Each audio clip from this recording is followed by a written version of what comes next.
Hello friends, welcome to study companion.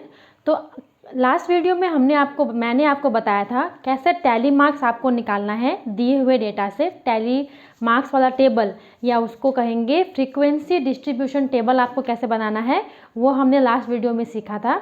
आज tally marks वाले table की मदद से हम कैसे बार ग्राफ बनाएंगे, उसके बाद कैसे पाई चार्ट बनाएंगे, वो हम लोग आज डिस्कस करने वाले हैं। तो ऐसा ही मैं एक एग्जांपल लेती हूँ जिसमें किसी एग्जीबिशन को देखने के लिए बहुत सारे लोग गए हैं। उनमें से कुछ वुमेन है, कुछ महिला, कुछ पुरुष, कुछ बच्चे बॉयज़ और कुछ गर्ल्स। तो उनकी संख्या दी हुई है। मान लेते हैं कि W है वुमेन के लिए, महिलाओं के लिए, M है मेन या पुरुषों के लिए, B है बॉयज़ के लिए और G है गर्ल्स के लिए। तो वहाँ पे जो क्वेश्चन दिया हुआ है उसके अकॉर्डिंग हमें मिला कि वुमेन कितनी बार आया, वुमेन की संख्या कितनी बार मिली हम लोगों को, 10 बार। तो हम लोग कैसे बनाएंगे टैली मार्क्स के दाग, ऐसे है ना। कल हमने सीखा था, लास्ट क्लास में हमने सीखा था ऐसे 5 और 5। तो कितने मिले हम लोगों को, 10 वुमेन। और मेन की संख्या हम लोगों को मिली 11। हमने गिन के देखा तो हमें मिला 11 बार मेन, M है वहाँ पे। तो इस तरह हम लोग टैली मार्क्स बना करके उसको फ्रीक्वेंसी डिस्ट्रीब्यूशन टेबल में या टैली मार्क्स वाले टेबल में उसको बनाएंगे। बॉयज़ की संख्या भी 10, 5 और ऐसे 5, तो ये मिला हमें 10। और गर्ल्स की संख्या है 12, तो 5, 5, 10 और 2, 12। तो इस तरह हमें मिला ये टेबल जिसकी मदद से अब हम बार ग्राफ कैसे बनाना है वो सीखेंगे। मैंने छोटा सा एग्जाम्पल लिया है जिसमें की संख्याएं कम है ताकि हम आसानी से समझ सके पहले एग्जाम्पल में। तो बार ग्राफ बनाने के लिए हमें दो चीज़ें जिन्हें हम एक्स एक्सिस और वाई एक्सिस में लगाएंगे वो हम लोगों को पहचानना ज़रूरी है। तो इस टेबल में एक है दर्शक और दूसरा है दर्शकों की संख्या।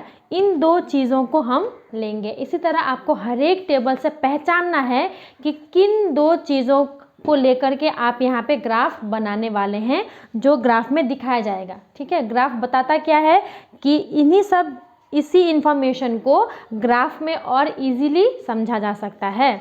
तो दर्शकों की संख्या को चलिए मैंने माना कि एक्स एक्सिस में लगाया।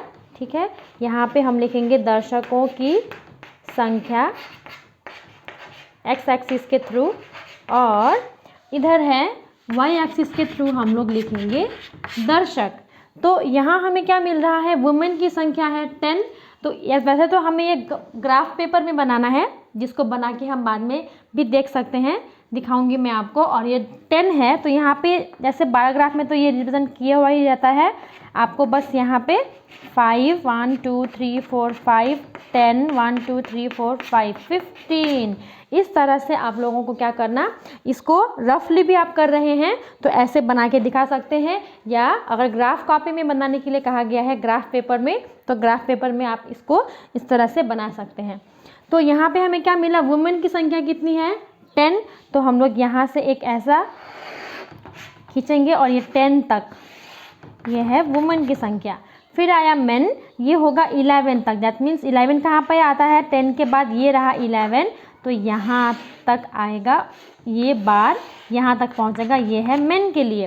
फिर है बॉयज़ जो कि फिर से 10, तो ये यहीं तक रहेगा और ये है बॉयज़ के लिए। और फिर है गर्ल्स जो कि 12, तो 10, 11, 12 यहाँ तक आएगा ये बार और ये हो गया गर्ल्स के लिए। इस तरह हम लोगों को बार ग्राफ तैयार करना है। तो क्योंकि ये बार की तरह होता है, सब एक खंबे की तरह खड़े हैं, है ना, ये ग्राफ में, तो इसीलिए इसको कहा जाता है बार ग्राफ। इसी तरह का और एक होता है वो है द्विस्तंभ या डबल बार ग्राफ। उसका वो क्यों बनाया जाता है और उसको कैसे बनाना है वो हम लोग देखेंगे। तरीका यही है सेम। फिर एक बार देख लेते हैं, जो दो चीज़ें आपको बार ग्राफ में दिखानी है उन दो चीज़ों को आपको टेबल से आइडेंटिफाई करना है, पहचानना है कि आप एक्स एक्सिस में किसे रखेंगे और वाई एक्सिस में किस तथ्य को रखेंगे, किस चीज़ को रखेंगे। उसके बाद आपको ऐसे इनको दिखाते हुए ये जो वैल्यूज़ हैं इनको दिखाते हुए आपको बार बनाना है।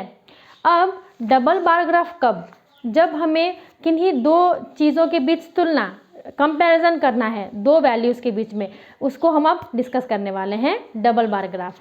तो आइए देखते हैं डबल बार ग्राफ या द्विस्तंभ चित्र को हम कब यूज़ करेंगे। ठीक है, तो द्विस्तंभ चित्र या डबल बार ग्राफ तब यूज़ होता है, तब हम लोगों को चाहिए जब एक ही तरह के संबंधित तथ्य हम लोगों को तुलना करने हैं। जैसे कि आपको जो मार्क्स मिले और आपकी दोस्त को जो मार्क्स मिले उसकी तुलना करनी है। या हमने लास्ट उसमें देखा था कि हमने मिट्टी के पुतले तैयार किए थे, तो उन पुतलों में आपने कितना तैयार किया या आपकी सहेली ने कितना तैयार किया उसकी तुलना करनी है।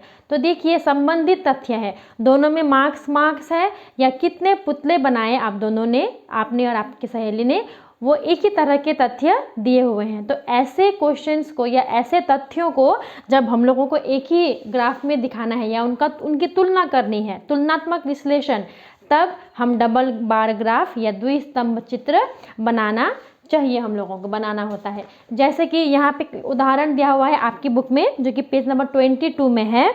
इसमें दिया गया है प्रीतम बाबू और अमीना बीबी के द्वारा तैयार किए हुए खिलौनों का बार ग्राफ। हाँ, तो यहाँ कितने कितने दिन, हफ्ते के 4 दिन, सोमवार, मंगलवार, बुधवार और बृहस्पतिवार को जो उन्होंने बनाए उसके लिए यहाँ पे बार ग्राफ दिया हुआ है और फिर इससे संबंधित प्रश्न पूछे गए हैं। तो देखिए, तो जैसा कि मैंने बताया डबल बार ग्राफ या द्विस्तंभ चित्र, इस नाम ऐसा क्यों है, क्योंकि 2 बार इस चित्र में, इस चार्ट में होते हैं। ठीक है, और द्विस्तंभ 2 स्तंभ होते हैं, इसीलिए इसको द्विस्तंभ चित्र कहते हैं।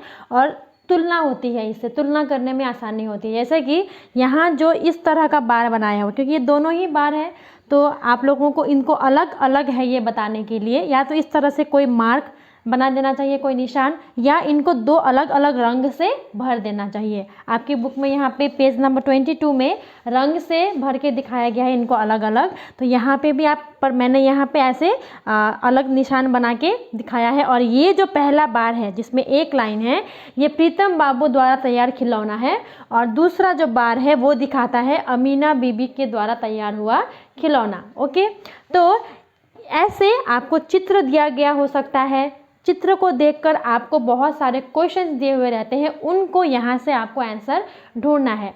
या आपको डेटा, जैसे कि लास्ट टाइम हमने देखा था, टैली मार्क्स का टेबल से आपको डेटा बनाने के लिए भी दिया जा सकता है। वहाँ से आपको उसी तरह से ये स्तंभ चित्र बनाना है जैसे पहले हमने बनाया था। तो यहाँ आपकी बुक में इस चित्र को बनाकर दिया गया है और क्वेश्चन पूछा गया है कि प्रीतम बाबू और अमीना बीबी दोनों में किसने सोमवार को मिट्टी का खिलौना अधिक बनाए और कितने अधिक खिलौने बनाए, किसने ज़्यादा बनाए और कितने ज़्यादा बनाए। तो ये है सोमवार का। ओके, ये जो पहला बार है ये है सोमवार वाला, फिर ये है मंगलवार वाला, और ये है उसके बाद बुधवार, और ये है बृहस्पतिवार वाला।